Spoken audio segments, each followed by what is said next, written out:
So Goober, a.k.a. Lindsey Graham, says, Obama, you release any more of these terrorists from Guantanamo Bay, you'll face impeachment.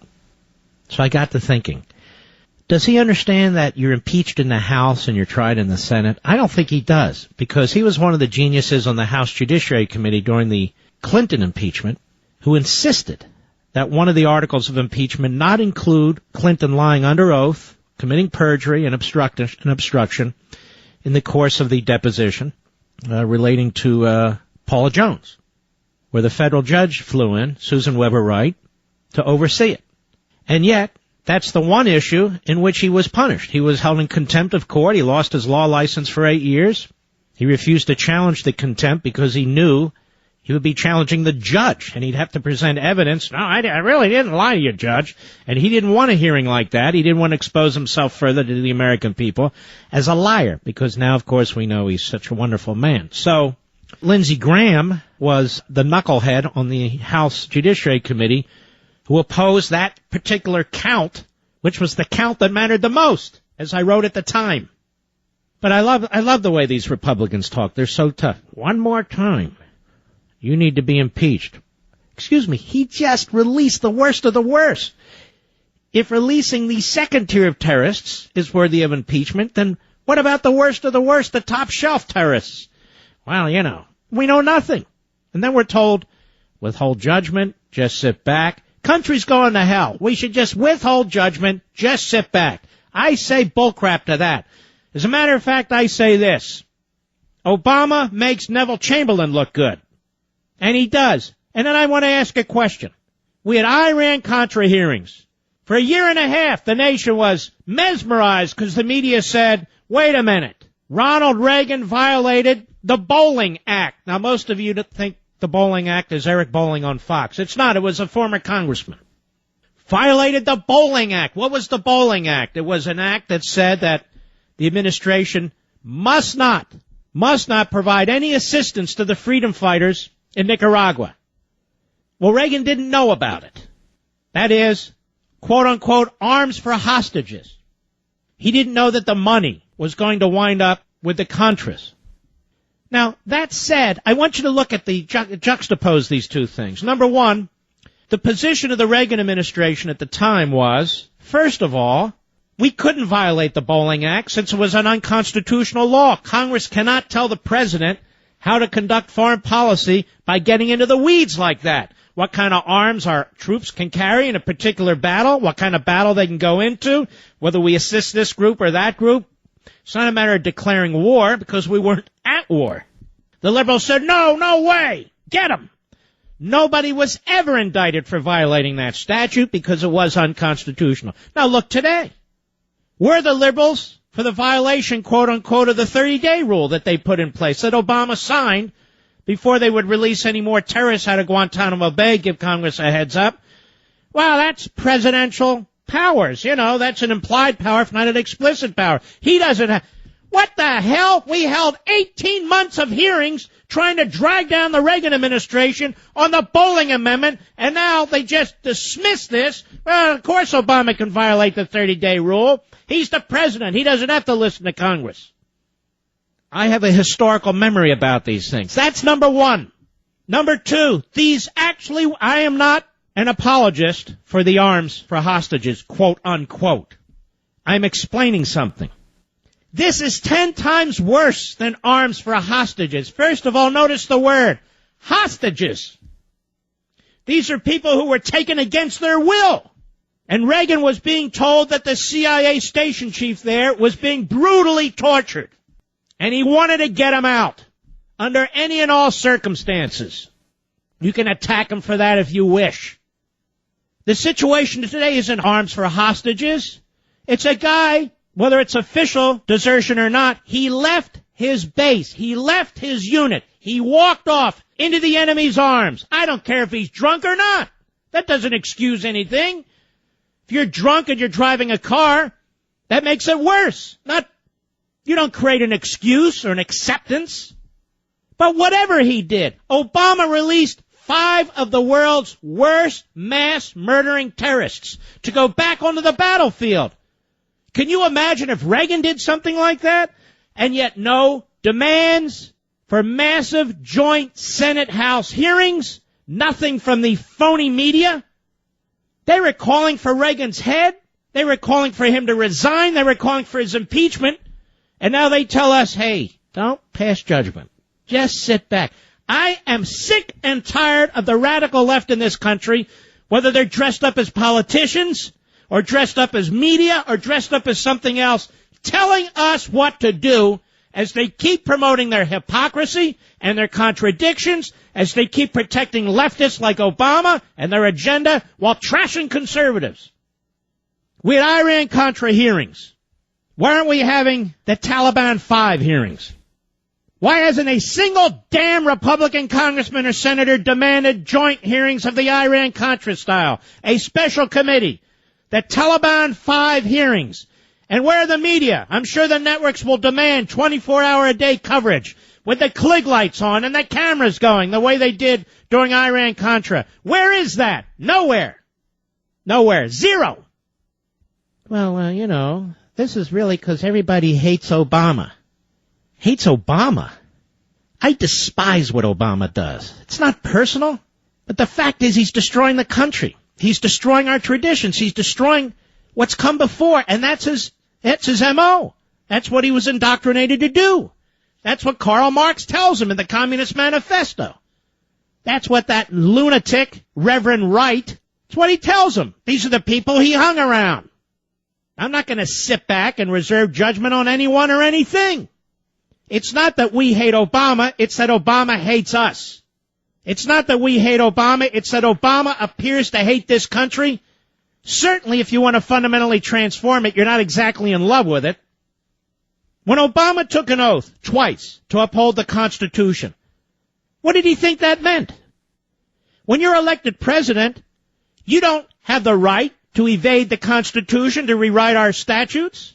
You're elected president to operate within and live within the enumerated powers in the Constitution under Article 2. And yet he doesn't like it. I don't understand. So why did he put his hand on the Bible and raise his other hand and swear to uphold the Constitution when he has no intention of upholding the Constitution as demonstrated by his actions and that pen of his? Somebody take that damn pen away from him.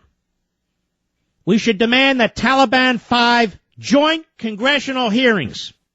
We should demand that these phony network TV stations, broadcast companies cover them.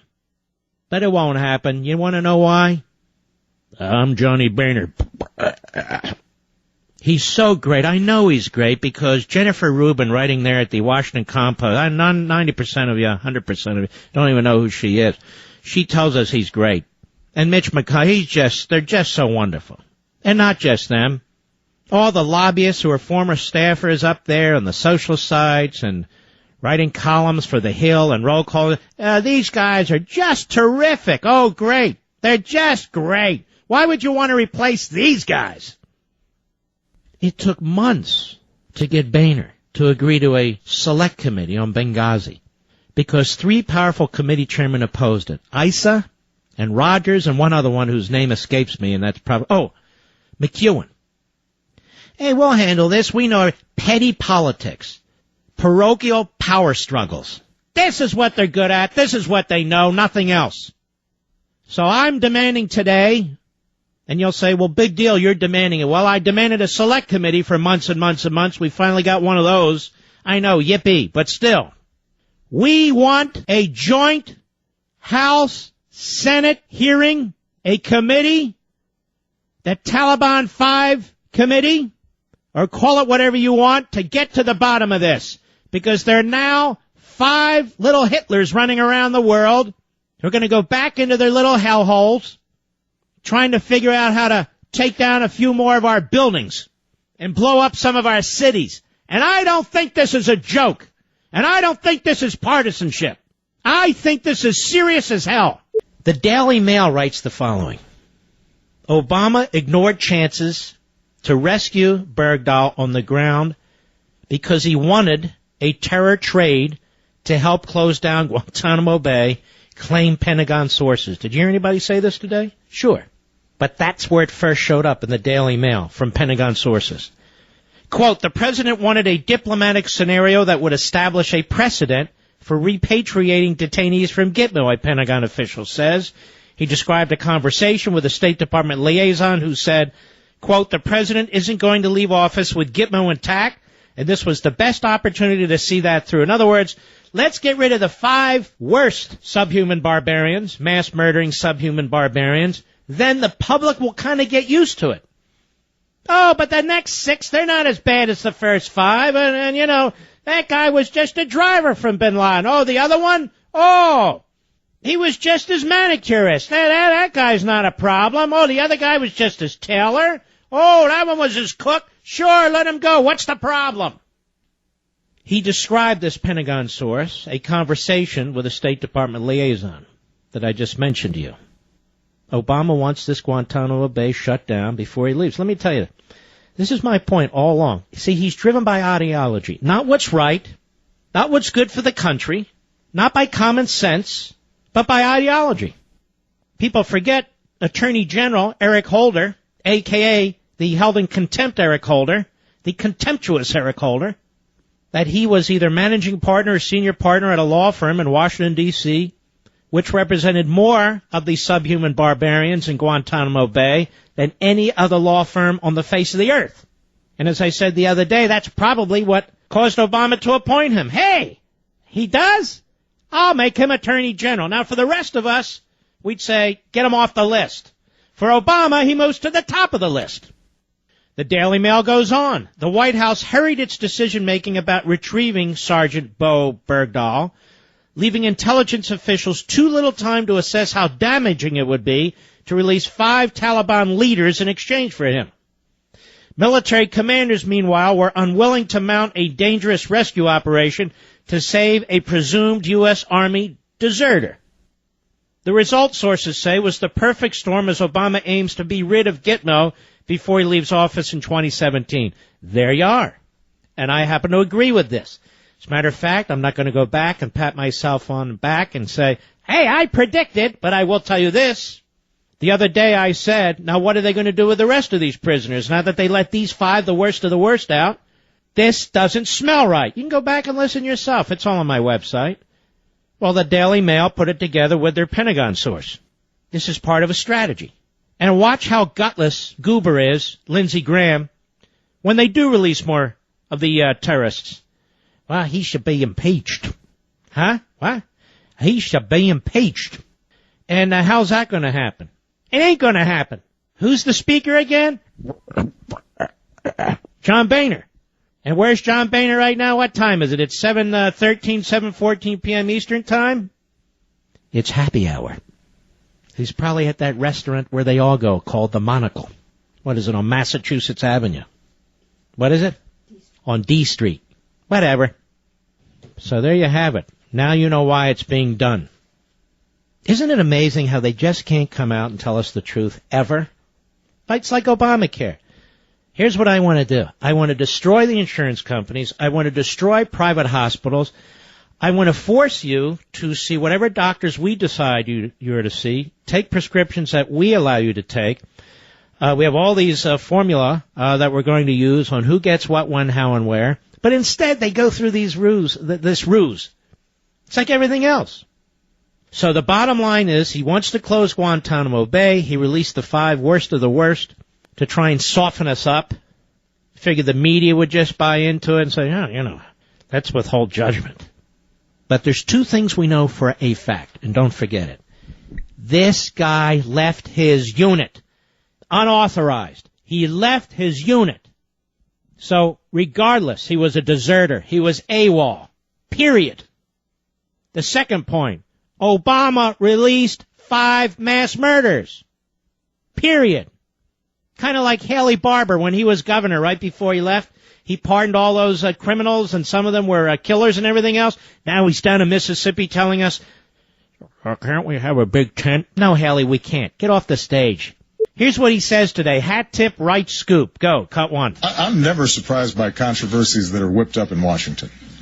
There you go. Right? Stop. So this is a controversy whipped up in Washington. May I say this with all due respect? What a jerk. You release 5 mass murderers, and there's a controversy whipped up in Washington. And then you hightail it out on Air Force One to go to Poland, so you're not held to account. So it's just a controversy whipped up in Washington. You know, the Republicans are behind it just because they hate Obama because he's the first black president. That's it. We've got the mantra now. Go ahead. That's par for the course. Stop. Speaking of par for the course, he's had 171 rounds of golf, this guy. Did you know men and women are dying at the Veterans Administration? How would I know? I mean, you know, I read it in the paper. Well, maybe if you weren't playing 171 rounds of golf, which is about 6 weeks of time, 24 hours a day, if you count 6 weeks, maybe if you weren't doing that or, you know, in Belgium, flying around wherever you go, maybe you'd know what the hell's going on. And as we do here in this program, we look at his schedule. Up at 10, lunch with Biden, meeting with some team at 4, and off he goes to a fundraiser. That's it. Go ahead. But I'll repeat what I said 2 days ago. We have a basic principle. We do not leave anybody wearing the American uniform behind. Stop. Now, it's interesting he changed that. It's interesting he changed it because we've left many people behind in Iran, in Cuba, in North Korea, and in other places. So one of his flunkies said, Mr. President, we do leave people behind. You've left many people behind. Say uniform. Say uniform. But that's not the principle.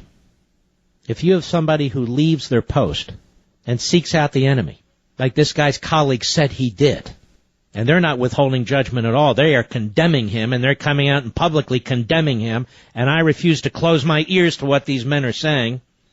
That's not the same thing. You know, I'm no fan of John McCain. His politics are a disaster. They're destructive of the country in many respects. He has no respect for the First Amendment, among other things. That said, enormously brave human being who was shot down doing his duty. A brave man, a courageous man. He didn't leave his post. None of those men, none of those POWs left their post. Those are POWs. They didn't leave and say, where's North Vietnam? Where the Viet Cong? No. They had the crap beat out of them. They suffered horrifically. Several of them died. They were beaten to death. Those are heroes. Those are the men you don't leave behind. Not some guy who walks out of his unit.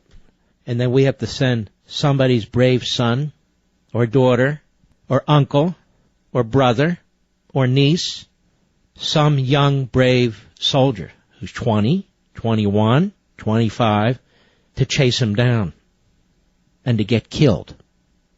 One of the most outrageous statements in the last few days was from Chuck Hagel, the Secretary of Defense, a disgrace. I'm not aware of anybody who died trying to find him. He's not aware of anybody. Does he watch television? They've come forward, the parents, one after another. Meanwhile, he apparently reached out to the parents of this guy, Bergdahl, and told them, don't worry, the United States military is behind you still. But he's not aware of anybody who died in pursuit of this man to try and find him. What a fool. What a heartless fool.